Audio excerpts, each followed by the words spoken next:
Good afternoon, everybody. It's great to be here with our friends from the IAC, Tel Aviv University, and with Jeff and member Manette Mayberg, who's going to talk about some of the issues we've been discussing about education from the funders' perspective. My name is Andres Spokoiny, and I'm the CEO and president of the Jewish Funders Network. Manette is the head and the soul of the Mayberg Foundation, and one of the most committed philanthropic leaders in this field. So, I was wondering if Manette, you can share very briefly your vision and your commitment to Jewish education. Sure, thanks, Andre.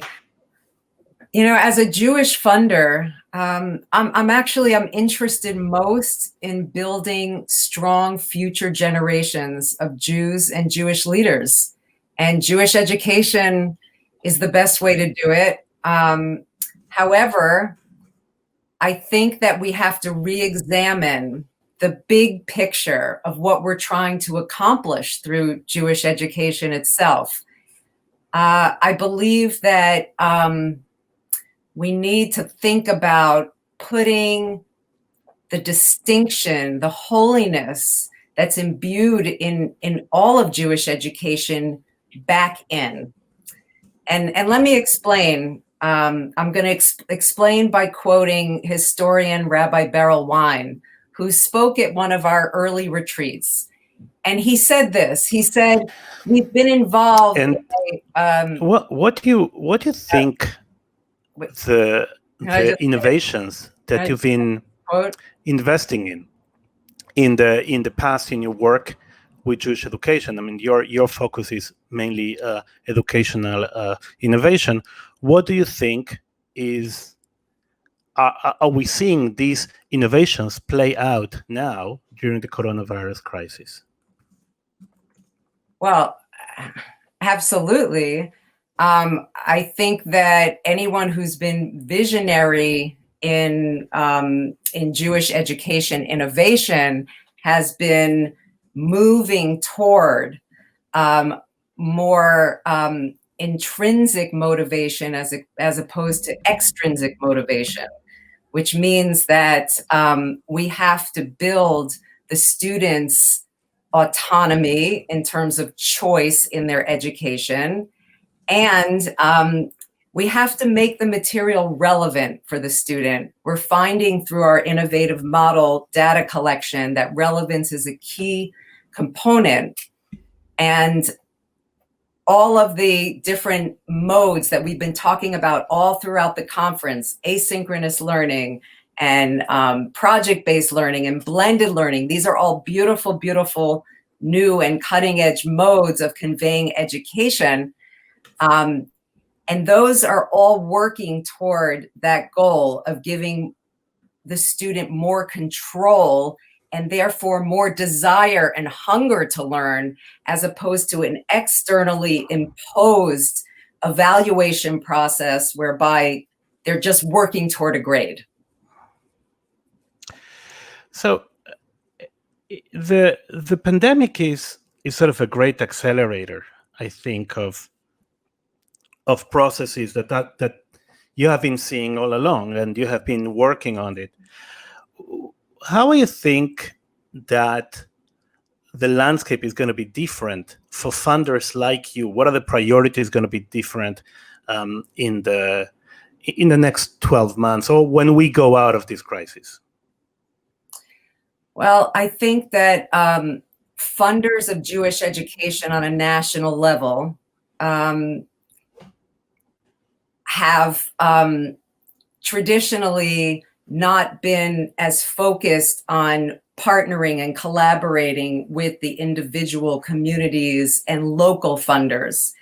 And we have always been a proponent of collective action in terms of that type of philanthropic partnering with those who are right there on the ground with their finger on the pulse of the communities and the schools.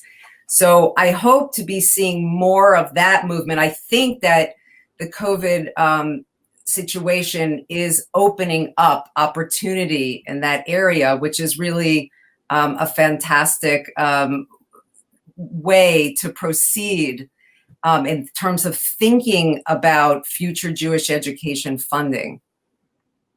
Right. And, you talked about how funding is going to change in certain ways. One of the things that you mentioned, I think it's very accurately the connection more between the national and the local. Are there any funding patterns that you see changing?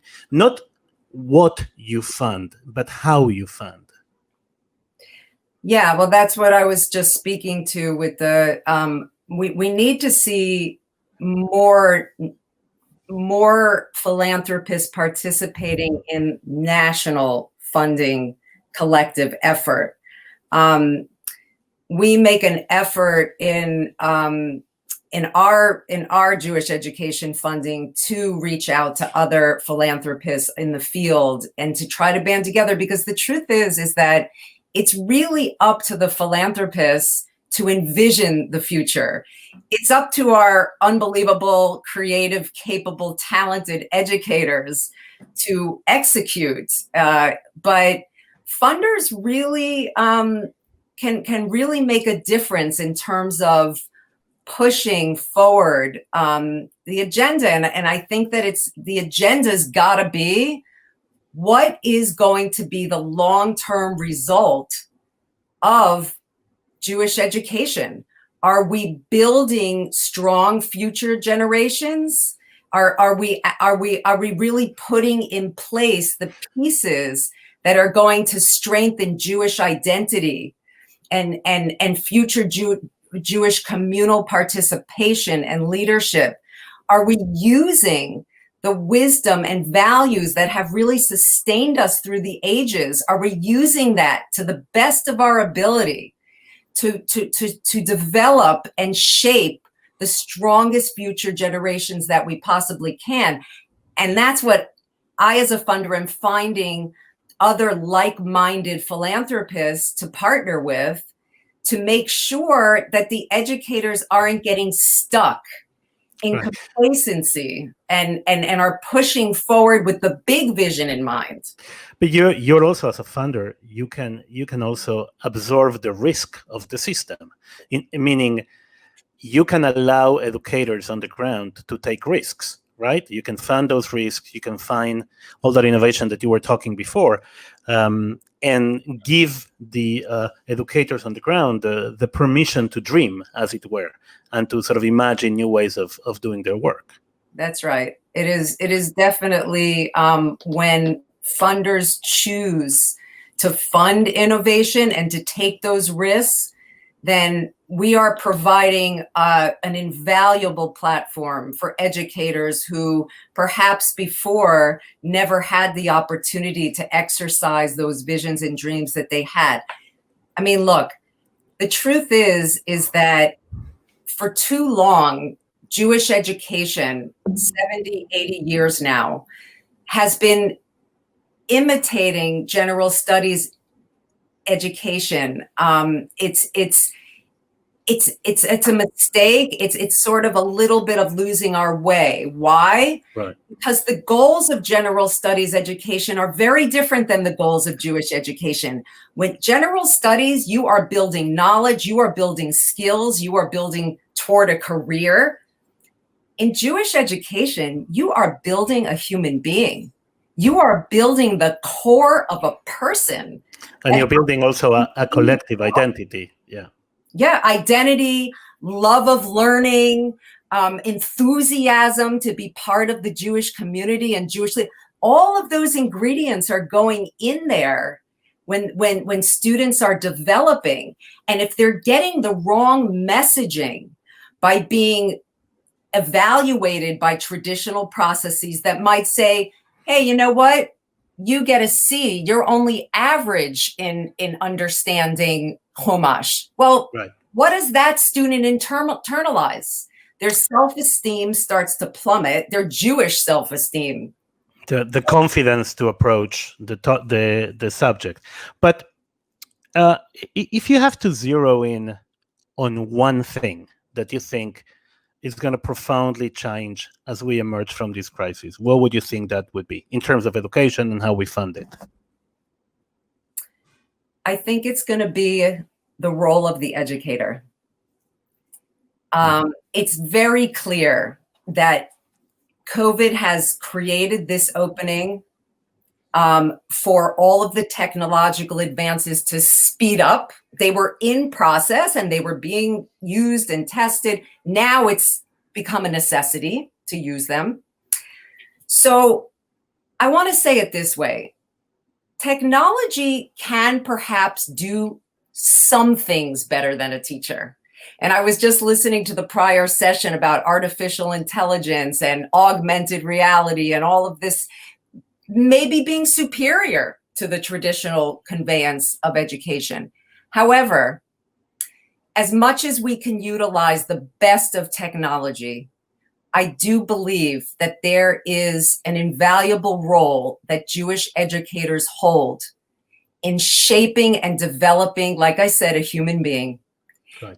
And no technology can do that. So I think we're going to see a shift from the educator feeling that their primary goal is to get through material and evaluate how well the student retained that material to, God willing, that I'm an essential component of how this human being is going to emerge from the system. Yeah, that's very powerful, and I think it's a good way to finish our very brief conversation here.